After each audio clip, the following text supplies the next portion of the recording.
On the pasuk of Vayishka b'makim mahu, which describes Yaakov Avinu taking a rest, our sages tell us that this was the first time he rested, either after the 14 years when he studied in the yeshiva of Ever, or after the 20 years that he worked by his father-in-law Lavan with all his might. The Medrash goes on to tell us that what did Yaakov Avinu say during this time while he was in the house of Lavan? One opinion says that he said the whole Sefer Tehillim. Another opinion says that he said the 15 Shir Hamalis, which are found in Tehillim from 120 through 135.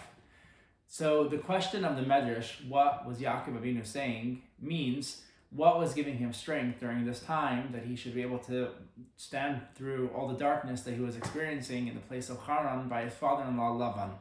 And the Medrash answer is either he was saying the whole Tehillim or he was saying the 15 Shir Hamalis that was giving him strength.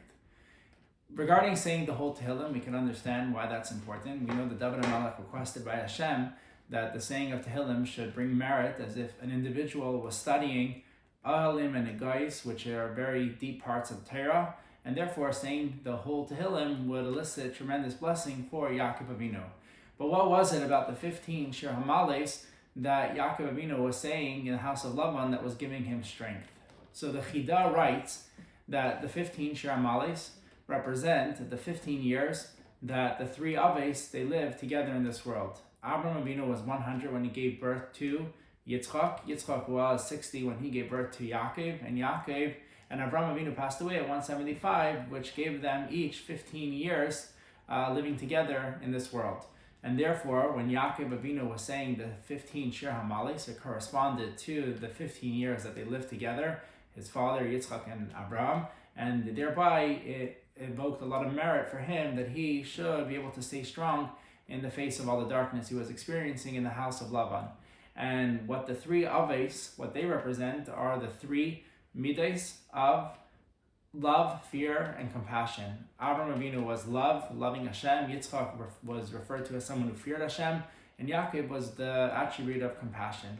So saying the 15 Shir Hamales was representing the three Aves and what they represented of the three attributes. And this can be further understood based on what the Tzemach Tzedek explains on something that the Alter Rebbe communicated, and that was during his time there was a new military strategy that took place during the war. And what it was is the army set themselves up in a way that they had three battalions against one of the opponent. Usually the way a war works, you have one on the right, one part of the army on the right, one part of the army on the left, and one which advances forward. Over here, there was a new strategy that the three of the opposing army went against one of the enemy and overcame it, and then so on to the next one, 3-1.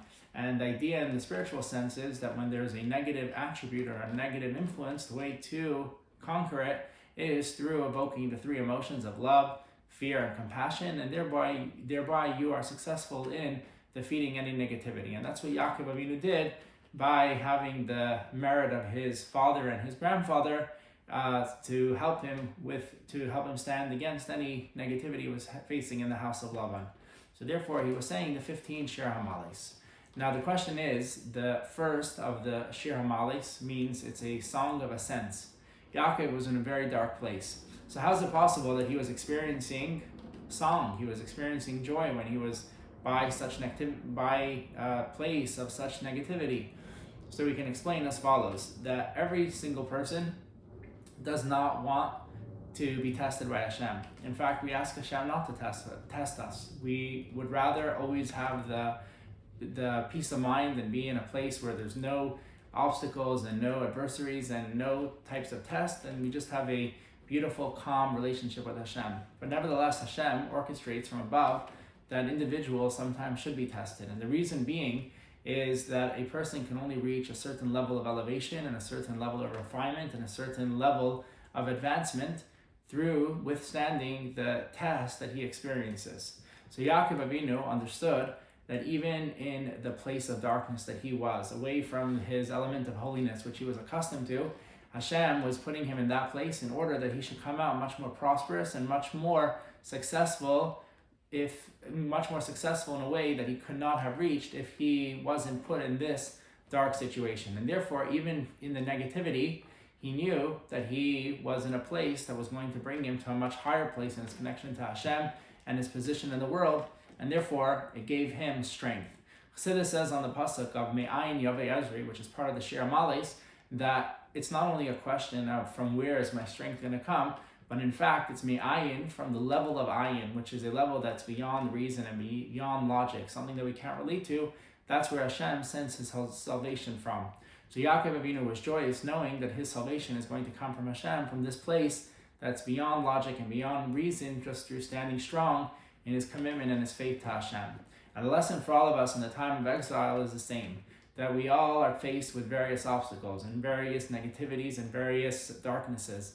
But we have to remember that it is not a purpose in itself, but the reason why Hashem makes it is only for us to overcome them and to be elevated to a much higher place, and ultimately to make the world a beautiful place with the coming of Mashiach speedily.